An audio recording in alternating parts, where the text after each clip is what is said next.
Assalamualaikum warahmatullahi wabarakatuh.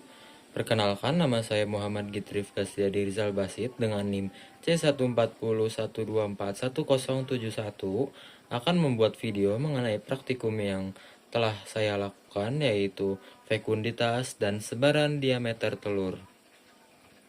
Istilah fekunditas merujuk pada jumlah telur yang dihasilkan oleh seekor betina selama satu periode pemijahan. Parameter ini menjadi salah satu indikator penting untuk memahami kapasitas reproduksi suatu populasi, karena berkaitan langsung dengan keberlanjutan populasi. Fekunditas sering dijadikan dasar dalam penyusunan strategi pengelolaan sumber daya perikanan. Fekunditas pada dasarnya menggambarkan seberapa besar potensi reproduktif yang dimiliki oleh kelompok ikan tertentu, yang diukur dari banyaknya telur yang dikeluarkan oleh individu betina. Lalu selanjutnya ada diameter telur. Ukuran diameter telur pada ikan dapat mencerminkan kondisi fekunditas yang dimiliki oleh individu betina. Produksi telur dalam jumlah tinggi umumnya berkaitan dengan ukuran telur yang lebih kecil, sedangkan telur yang berukuran besar biasanya dihasilkan dalam jumlah yang lebih sedikit. Pola ini menunjukkan adanya hubungan terbalik antara banyaknya telur yang dihasilkan dan ukuran diameter telur. Pengamatan diameter telur dilakukan dengan menentukan ukuran garis tengah telur dengan melalui bantuan mikroskop. Pengukuran tersebut menggunakan mikrometer berskala yang telah dikalibrasi sebelumnya agar hasil yang diperoleh lebih akurat.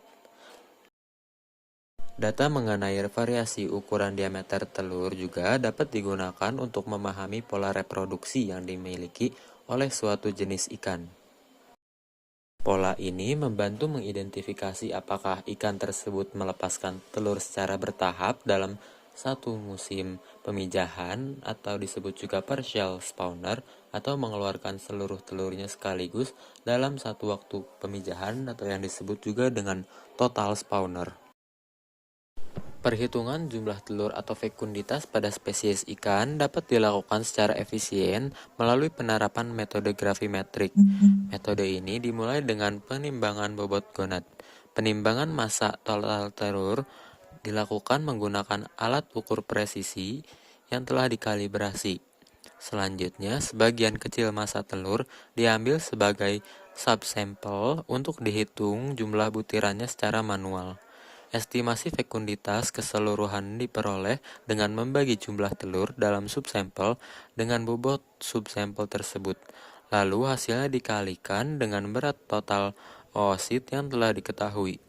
Dibandingkan dengan teknik berbasis volume, pendekatan gravimetrik biasanya memiliki tingkat kesalahan yang lebih rendah karena risiko kesalahan pengamat saat membaca skala cairan bisa dikurangi. Ketepatan dalam melakukan